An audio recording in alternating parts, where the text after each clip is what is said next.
Hey everybody, welcome back. Today we're doing a little more test fitting with the engine and transmission. And you'll have to forgive me, it's a little breezy today, so if you get some wind noise, that's why that's happening. So this is another installment of the slowest way possible to install an LS engine in your vehicle. And it's taken some time, but we're getting there. I just want to make sure I get everything done right. So today we'll do the test fit with the engine and trans and just the frame. We're going to check fitment on the transmission crossmember, and also going to possibly remake the templates for the motor mounts, because the vertical mount plates that came with the motor mounts have to be trimmed down to fit the crossmember and then welded in. So we'll do all that, and we'll see how everything works out.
All right, guys, little update on where we're at here.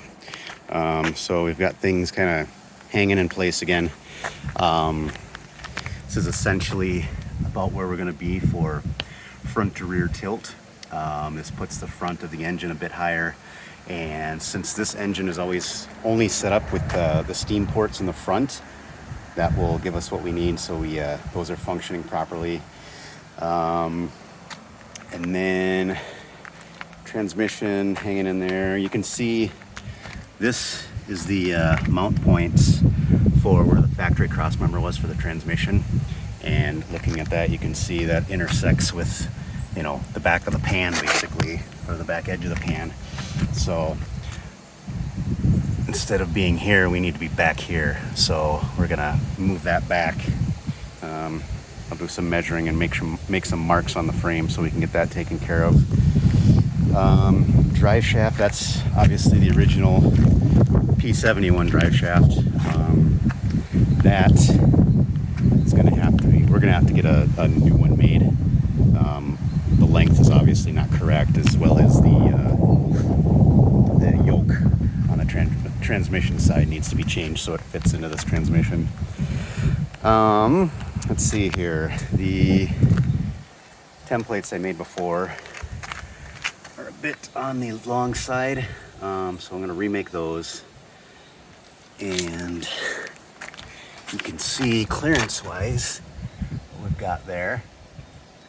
Got a fair amount of room there, and then for those interested, the oil pan Here's the oil pan to cross member.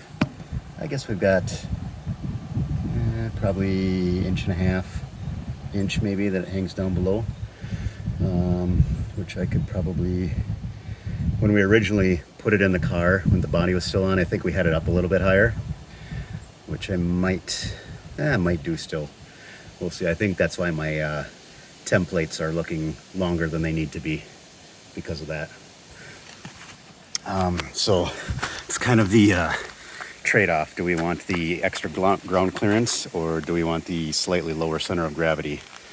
So, you know, being the track car that it is, I don't see that, you know, inch of oil pan hanging down below the cross member being a huge issue.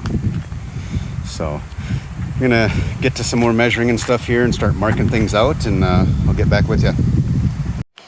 Hey everybody, we are back again, and I have been screwing around with this thing for a while now here, and I finally got some marks on the frame and cross members. I did have to cut down or remake some of these templates for the motor mounts, but now we've got them where I want them, and I've got them all marked out. So when I go to put them back in, I'm not going to be wondering where the hell things go. Transmission, same thing there. That is going to be the location of the new cross member mount, and I'm actually going to flip it upside down from this one. So this one is, you know, it's essentially a piece of angle iron or a L bracket, whatever you want to call it. I'm going to do the opposite, so it comes up and out, because there's quite a height difference between the mount of this transmission versus where the mount was on the old transmission. So I've got a lot of vertical space to make up. So we'll cut these off because they're trash anyway, and I'll weld up some, probably just do a big piece of angle iron with a triangular brace in the corners, and that should be more than sufficient to keep things in place where they're supposed to be. And we will probably utilize the factory cross member. I am going to have to remake the mount point for the transmission itself, because the holes that are here are out too wide. The holes I need are like right here, and I don't really want to just drill new holes because they're going to be so close to these holes. I feel like there's a good possibility of those tearing out. So more than likely I'm just going to weld on a new piece of steel there, which, now that I think about it, will give me that 1/4 inch I need right here, and then we'll drill it out where we need the holes, and that'll give us what we need there. So easy peasy, right? What else? So yeah, exhaust is looking quite good on this side. She drops down. We shouldn't have any issues avoiding that suspension mount point there for the lower control arm. This side is a little bit closer, but still not too bad. We can come down and start turning right away, and we should miss that pretty easily. And then the plan is, I haven't decided yet if we want to come down and cross over underneath the bell housing or back here underneath the back of the pan. I'm not quite sure yet. Both viable options. I'll have to do some more thinking and researching on that. I don't want to heat up anything that doesn't need to be heated up. So we'll see there. I'm leaning towards under the bell housing, but we'll see. So yeah, that is that. We've made some marks, and now it's time to start cutting some stuff off and welding some stuff on. So when that excitement starts, I will clue you guys back in, and we'll make up another video here. Thanks, guys.